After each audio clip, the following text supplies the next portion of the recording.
Hi, it's Taylor T. Carlson, and I'm back with another video for you. Today we're going to be taking a look at Dragon Quest, specifically the Switch port of the game, which was recently re-released, remastered, reissued, what have you. It was reissued along with Dragon Quest 2 and 3 as well. This review is just going to focus on the original game, but we will certainly take a look at those later installments in future reviews. The Dragon Quest franchise, due to some legal issues back in the day, was originally known as Dragon Warrior in the United States, and it was called by this name up to about the early 2000s. And then they started using the Dragon Quest moniker in both the US and Japan. Over there it was always just called Dragon Quest. Now there's one very noteworthy name involved with this franchise, and that's Akira Toriyama. The name might not ring a bell instantly, but this is the guy who created the Dragon Ball franchise. So when you see his monster and character designs, you're definitely going to get a sense of deja vu there in the best of ways. There have been many ports of Dragon Warrior over the years. The original release was on the Famicom, which of course was the Japanese original Nintendo, and then that was ported over to the NES with some minor improvements a few years later. It's been reissued on the Super Famicom, it's been reissued on the Game Boy Color. There have been many ports and remastered reissues of this game. I'm not going to go through and name every single one because, again, for this review, we're just focusing on the one for the Switch. I'm not going to get too deep into the plot of the game because it's really your basic knight sets out to save the princess and defeat the evil tyrant who wants to take over the world story. If you played any RPG from back in the day from this era, you've pretty much got the same plot in oh so many games. But then again, of course, we don't normally play games like just for the plot. How much fun is Dragon Quest, and how does playing the game go? When you start the game, of course, you're tasked with your mission to save the princess and go out to defeat the evil Dragon Lord. You're going to go out around the world fighting monsters, and there are several continents and different areas, and usually whenever you cross one of the bridges on the world map, you're going to go into an area where the monsters are a little tougher, and if you're not careful, you can go to a place where the difficulty spikes really fast, and it won't be long before you're defeated, game over, back to the castle where you started the game. This is a very early RPG, so every battle in the game is simply one-on-one.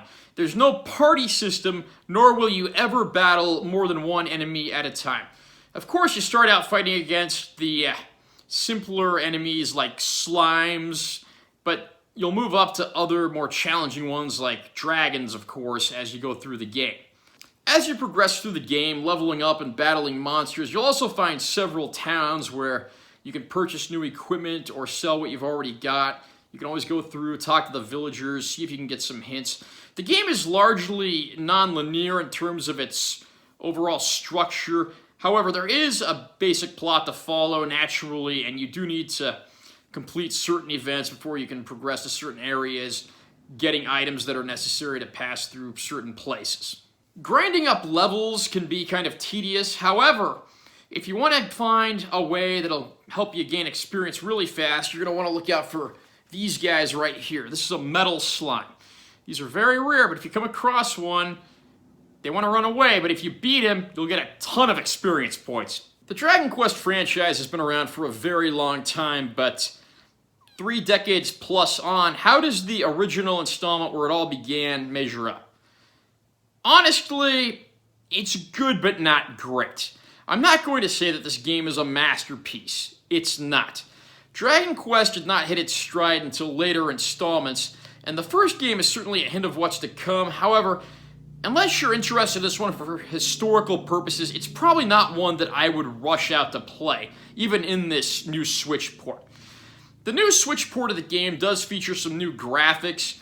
The overhead map style graphics are in more of a 16-bit style, more akin to what you'd see on the Super Nintendo, whereas like the enemy sprites have a more modern art style.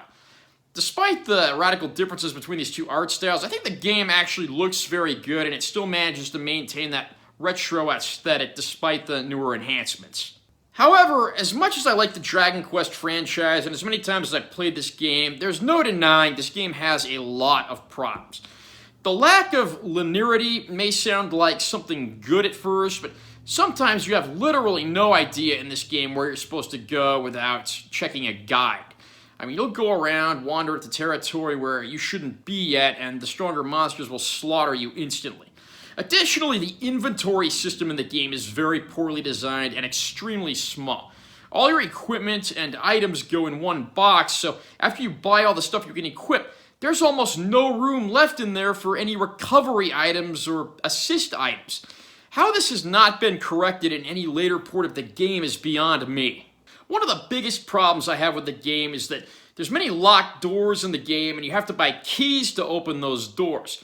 The problem with this is A, you can only buy and carry 6 keys at a time, and B, even if you buy keys and open doors, they don't stay unlocked. So you're going to find yourself buying keys to open the same doors over and over again, and you can only carry 6 at a time. How difficult would it have been to just leave unlocked doors permanently unlocked? Again, I don't see why this correction has never been made in any future port of the game. Additionally, the heavy focus on grinding and building levels isn't going to appeal to everyone. The game is very dated, and no amount of fresh paint is definitely going to cover that up. Another problem with the game is that you can only save at the castle at the beginning of the game. You can't save in any other town, so you can expect a lot of long treks back to wherever it is you are in the game, which gets very tedious after a time. It's also worth noting that these re-releases of the first 3 Dragon Quest games for Switch, they were only released as digital downloads in America. However, there is an import cartridge that has all 3 of the games on it, so if you're someone who likes hard media, that might be something you should look out for. Have you played the original Dragon Quest? Have you played this new Switch port? What did you think of it? Do you think this is a great game that stands the test of time? Do you think it's a little dated and not one of the better installments? Either way, hit me up below, leave a comment, let me know what you think about the game. Please subscribe to my channel and be sure to like this video. I'm Taylor T. Carlson and I will see you in my next video game review.